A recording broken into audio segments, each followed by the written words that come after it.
That's an unfair piece of audio that was clipped without context.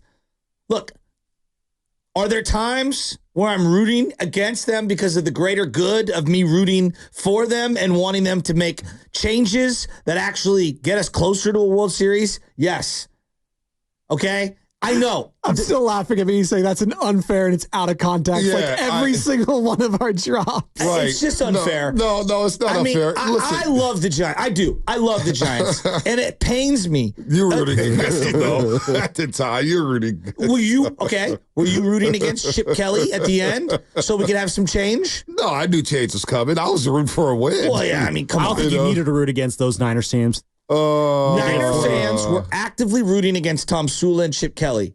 Give me a break. Yeah, I don't know. If you're a diehard fan, there are times when you root against your team. I was rooting against Josh McDaniels last year. I was like, this is such a dumpster fire. This is actually good that he's But you know what? You say that, and it sounds easy, and then the game happens. It's very difficult. And I'm like, yeah, I can't root against my team. I can't root against my team. Texans Niners, you weren't rooting for the Reggie Bush Bowl. You didn't want to lose that because I did. I mean, I wanted Reggie Bush. It was in the rain. I wanted Reggie Bush, sure. Yeah, I wanted Reggie Bush. But when the game happened, I was like, I kind of want to win. No, you did not want to beat the Texans. I like winning. You didn't. I like winning. I call cap. No, well, you can call cap. We're different. So in the middle of that game, you had lost all year, and you said, nope, this is the one I want to win. Reggie Bush was one of my favorite players ever in college football. He's on a short list. My top 5, it'd be up there. Peter Warrick, Reggie Bush, Tommy Frazier, Mike Vick, and you could name the 5th player. When the game happens, well, definitely not Tim Tebow. He's a Florida Gator too.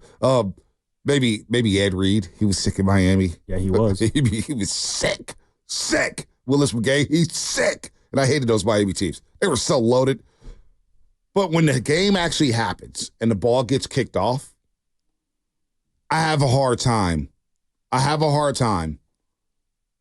rooting against my team. I do. No, we all agree, but there are some times. And I just like, and when they won the game, I was like, man, that's a fun win. No, that's a fun win. No. That was a fun win. I remember when Tom Sula won that meaningless game against the Rams, and it gave the Rams enough ammunition to move up to go get Jared Goff. Yeah. I was furious that they won that game. The Rams deactivated everyone. That was Kaepernick slapped one of his last wins, right? Did he throw up the fist? Or that was with Chip Kelly? That was with Chip Kelly when he threw up the fist in the end zone. Go ahead, Love It. No, it's usually Bati. I for the most part agree with you on this one. The one time I think I ever truly rooted against a team that I, am a fan of to lose was the final stretch of that 2012 Warriors season when they needed to get into the top 7 of the lottery. They tanked on purpose. That was probably the only time. But that was kind of like, it's not so much rooting for them to lose. It was more as like a strategic retreat to regroup and get back down the line. No doubt. Strategic retreat. I think that's what's going on here with the Giants right now. But in real time, what I'm saying is in real time, though, when they start playing, I'm like, I'm not rooting against them, but I understand that they don't have a lot of manpower, so they're going to lose anyway. Well, I'm still going to root for them. Bonte, I'm not sitting here going like, everyone strike out. Let's get no hit and perfect game. No, but I'm saying like, we lost. At least get a hit before you lose. Right. I'm not going to. Exactly. No, exactly. But look, did I lose sleep over these? Yeah, no, of course not. You don't lose sleep over the losses. Like, well, there's a benefit. Like, for example, there's an unintended consequence. 2019, Steph Curry breaks his hand. Now, that season may not have gone anywhere because they just got beat by Phoenix by 30 points in that game. 30 points.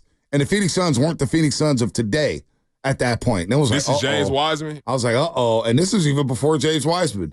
But I remember somebody from the Warriors walked by when Whitley and I were doing a video on the court after the game.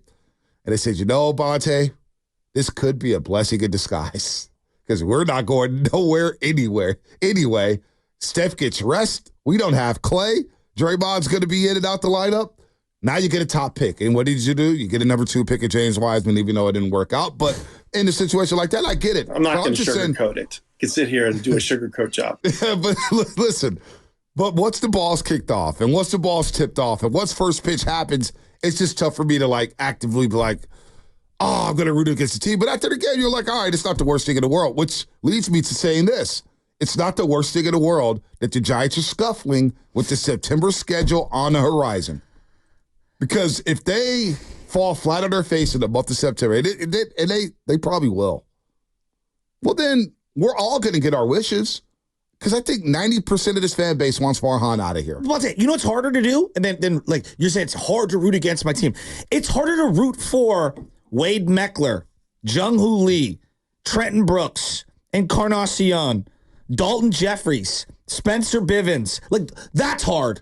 That's hard. Okay? Just because they're wearing the laundry, Seinfeld, doesn't mean that, like, I'm automatically in love with every single player. Like, I mean, it's really difficult to get emotionally attached in the proper way and root for a bunch of dudes I never heard of. Well, you're already attached to Bryce Eldridge. You were really high on Jung-Hoo Lee at the beginning of the year. I was, and I still like Jung-Hoo. What happened to Casey Smith? Casey's playing himself out of my love.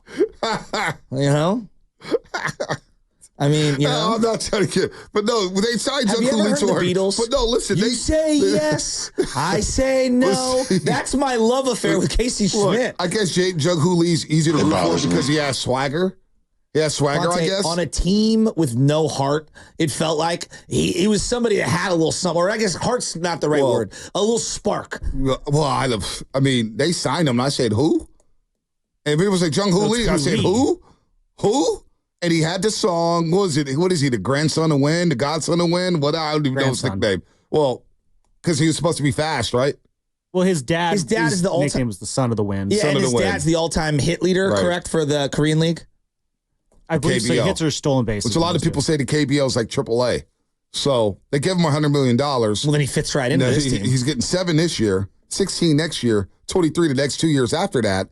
And all I do was see the dude running the outfield walls and get caught stealing 3 times and had 2 stolen bases. His OPS was 641. And I'm thinking to myself, damn, we're loving hard on a guy who's getting out the blocks very, very slow. That shows how bad it is.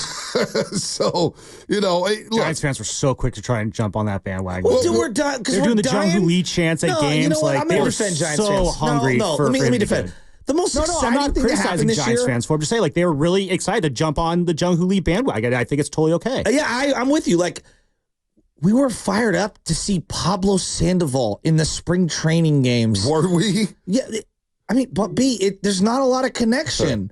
Like, the part of sports is tugging at your heartstrings, right? You have to have an emotional connection. And I just think when it's a bunch of faceless avatars year after year after year after year, it is difficult. So, like, again, like, I